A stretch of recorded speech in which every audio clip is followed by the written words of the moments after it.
তারককে নিয়ে ওরাকান্দি বাড়ি উপস্থিত হয়েছে। তারক গোসাই দেখে প্রণাম করতে যাবে নৃসিংহ ঠাকুর আলস্য ছাড়ার ভাবে পা হাত মেলে ধরেছে। তারক দেখে আমি যা বলেছি তাতে সবই দেখা যাচ্ছে। তখন তারক বলেছিল, হ্যাঁ তুমি স্বয়ং, তুমি আদি আদি স্বীকার করল। এই তারক ওই মৃত্যুঞ্জয়ের স্ত্রী কাশীশ্বরীর পুত্র বাসনা পূর্ণ করেছিল। সপ্তমাতা পঞ্চপিতা জগতে, তার মধ্যে একজন গুরু পত্নী পড়ে। মৃত্যুঞ্জয় গুরু পত্নী কাশীশ্বরী, তাই তারক সেই পুত্রের বাসনা পূর্ণ করেছিল।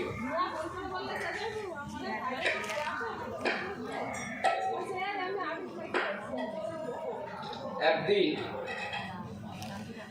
কাশীশ্বরীর বাড়ি ঠাকুর এসেছে, পুজো হয়েছে, আগেও হয় আজও হবে, তাই অনেক ভক্তবৃন্দ এসেছে।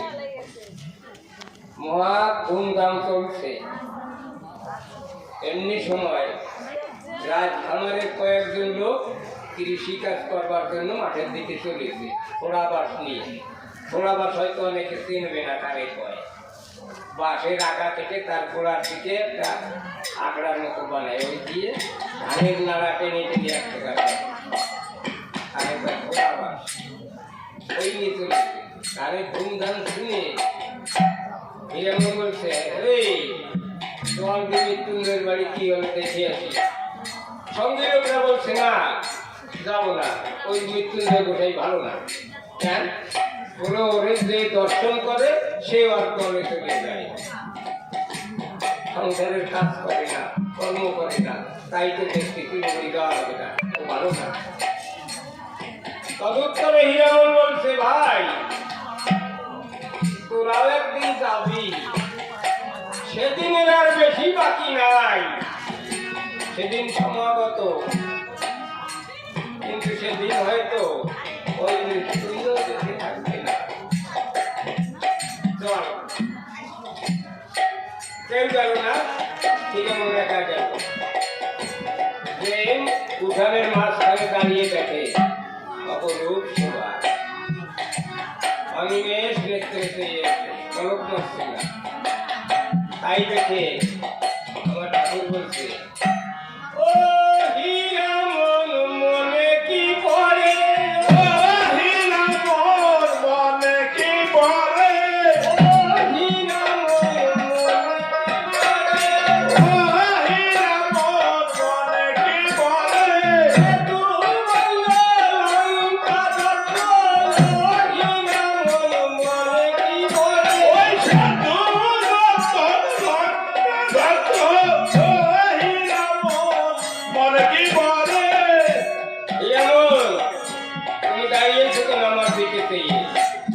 তোমার কি সেই সেতু বন্ধনের কথা আর লঙ্কা পোড়ানোর কথা মনে পড়ে? হীরামনের দুই চোখ দিয়ে বিরল ধারায় জল করছে। ঠাকুর কৃপা করেছে এই হীরামন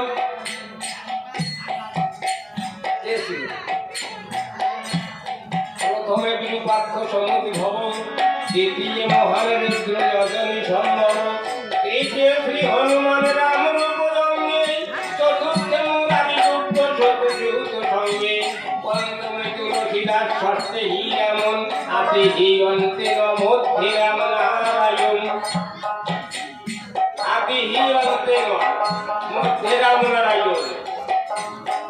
হীরামন বানান করে লিখতে গেলেই 4টে অক্ষর লাগে, হয় দীর্ঘইকা, রয়াকার, মা দন্তন্য।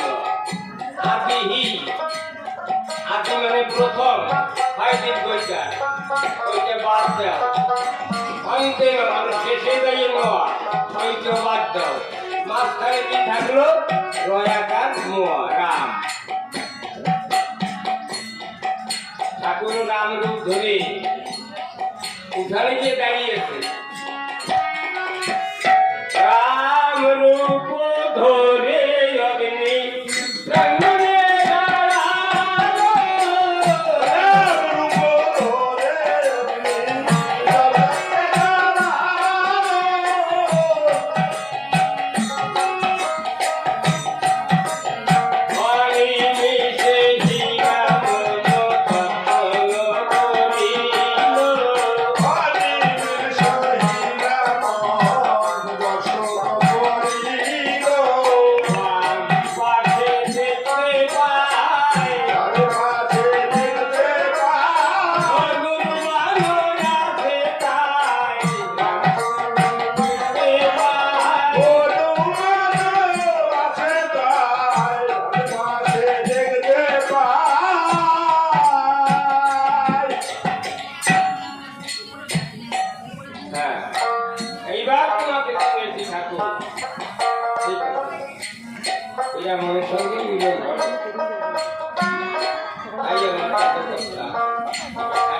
হরি বল হরি বল।